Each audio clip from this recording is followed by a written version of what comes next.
Bunny and Cher, Austin and Allie, Toasters and Moose. What those three pairs have in common is that they are famous musical duos. And I know what you're thinking. Ollie, I've never heard of Toasters and Moose in my life. Yeah, you have. Have you seen this video? Taste the biscuit. Taste the goodness of the biscuit. Then yeah, dummy, you know who Toasters and Moose are. Chicken in the Shadows is a mockumentary directed by Vincent Garagillo. It follows this fictional duo called Toasters and Moose. The description says that this band formed, made one album, and then disbanded in 1979, and 30 years later, they're reunited by their manager Don Allen, and him and his niece take them on a reunion tour. So grab your biscuits, your honey sauce, so we're gonna watch Chicken in the Shadows. The movie opens up to Toasters and Moose with a clip of them performing at a local bar. Y'all, I'm obsessed with Toasters. Look at the way she performs. It's been 3 minutes and she's already my favorite. Look at her waggling her finger like she's a Clefairy about to perform Metronome. I fucking love her. After the performance, we get to see the pair meet up with their manager, Don, and he shows off the promotional merch that he got for the Rock Your Body Home reunion tour, and I want this blanket. Can I buy this blanket?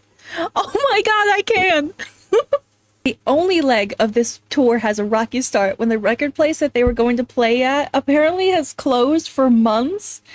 And the owner either forgot to get back at Don, or as I like to think of it, this is just a cruel prank that the owner is putting on him. Don finds him this new place to perform at called Dante's, and oh my god, y'all know what time it is. Taste the biscuit. Taste the goodness of the biscuit. I'll be honest, I didn't know that this part was so early in the movie. I thought this was going to be like somewhere in the middle, but you know, why not start the tour off with your absolute bangers? Also, I know that this whole scene was like planned and communicated, and these people knew that there was going to be a film, but I also love the thought that nobody knew. I love that to think that this is their raw reaction to these two singing. I can't get over how different Toasters and Moose are. I mean, look at Toasters. She's having the time of her life. Meanwhile, Moose is absolutely locked the fuck in. He's so locked in, just playing these few chords over a sample track.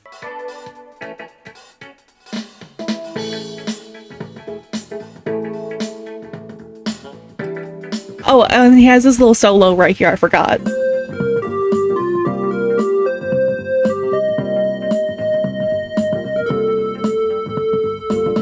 The successful performance at Dante's, the trio goes to pick up Don's niece Natalie, and Toasters is already trying to square up with this little girl. Were you the wall in Peter Pan? I was a lost boy.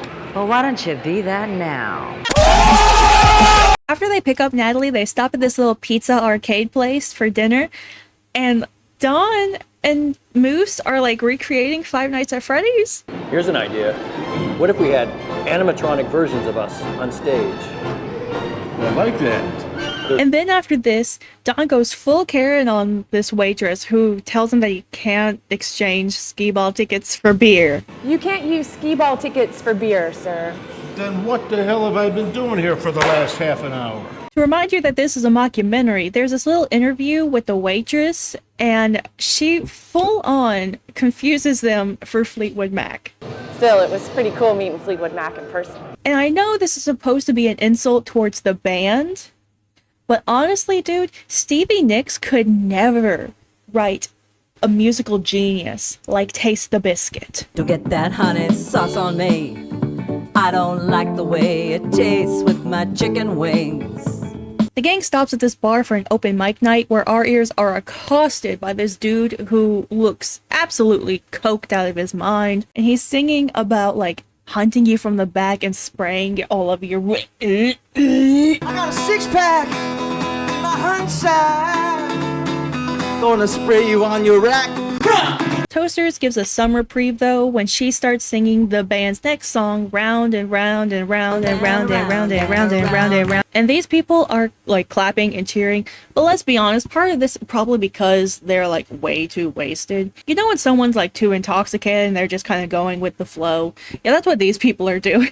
The band is starting on their next song, but Toasters has this to say. We're here to tell you that art can change the world.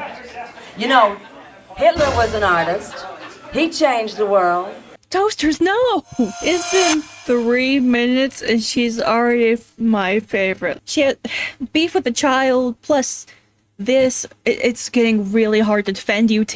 After their set is done, Toasters, Moose, and Natalie are outside waiting for Dawn, and they're talking to this couple. And once again, Toasters is absolutely hostile to Natalie. Your smallest fan? She's just a pipsqueak that gets in the way. I don't really know why Toasters, doesn't like Natalie. I mean, I know she said that she didn't like kids, but Natalie has been super helpful. She's been super sweet. I don't get what the problem is. Hello? The second day on tour shows us an early morning montage of Moose taking Natalie for a walk to leave Dawn to rest and Toasters to practice her own song, Leave the Door Open When You Go. This shot demonstrates that you really don't need fancy equipment or a big budget to make art. I mean, this shot was probably taken on somebody's iPhone 4 camera, and it still gets the point across, you know? However, I will say it's kind of funny seeing a shot of the beach and just knowing that it's cold as fuck.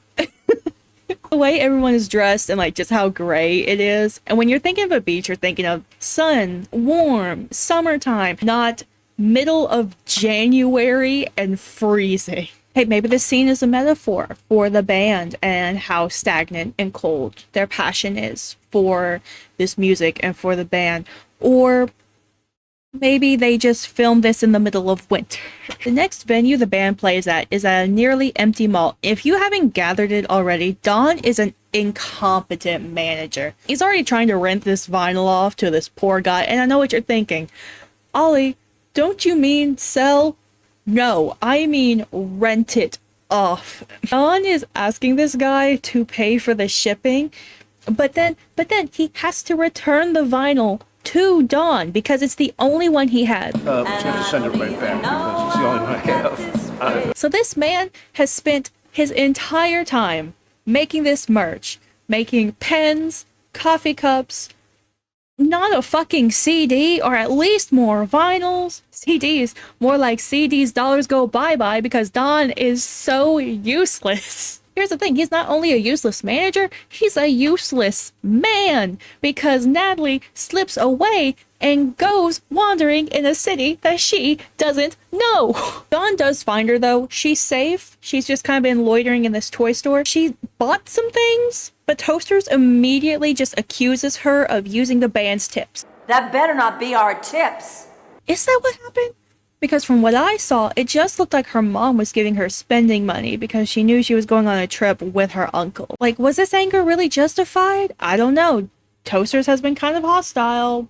I think we need to keep an eye on her. The next venue they go to is this weird laundromat cafe thing, and the tensions are getting high. Toasters is having a hard time feeling the next song because none of the pre-recorded samples that's on Moose's Casio are just fitting the vibe. And she once again makes it know how much she fucking hates Natalie. Will you get that creepy child out of here? However, the show was successful, which honestly, I'm surprised. I honestly thought what was going to happen was that Moose was going to fat finger a note because he's afraid of messing up. I don't want to make a mistake. And then Toasters was going to have a whole diva moment and I don't know, fucking burn the place down. The next morning they debrief the next few shows that they've got left, and before they pull up to the venue, they go to a state park and just drop Natalie off and then dip. What? No adult supervision at all. And when they get to the antique fair that they're playing at, Toasters is pissed. She starts swinging on Dawn. After that rocky performance, Toaster says that she was going to go swing by a booth and look at a necklace that she saw. But what she's actually doing is buying a bus ticket out of Sacramento. While this is happening, Moose has this little solo performance. And when he's finished, he's invited to go play at a bar with a Chopin cover band. There was something really funny about seeing this guy jamming out so hard on a guitar that he's not even using. Fast forward 2 months later and Toasters calls up Moose to apologize for ditching him and they're just catching up. But then she invites him to sing at a local open night, just, for funsies, which leads to the venue that they were singing at in the beginning of the movie. The credits roll and you'd think, oh, the movie's over, right? Well, I guess you've never been to a Marvel movie. When Toasters and Moose had that little phone call, Toasters mentions that she was in a movie, like a little indie film about a retired stripper giving a lap dance. And you know we get to see that.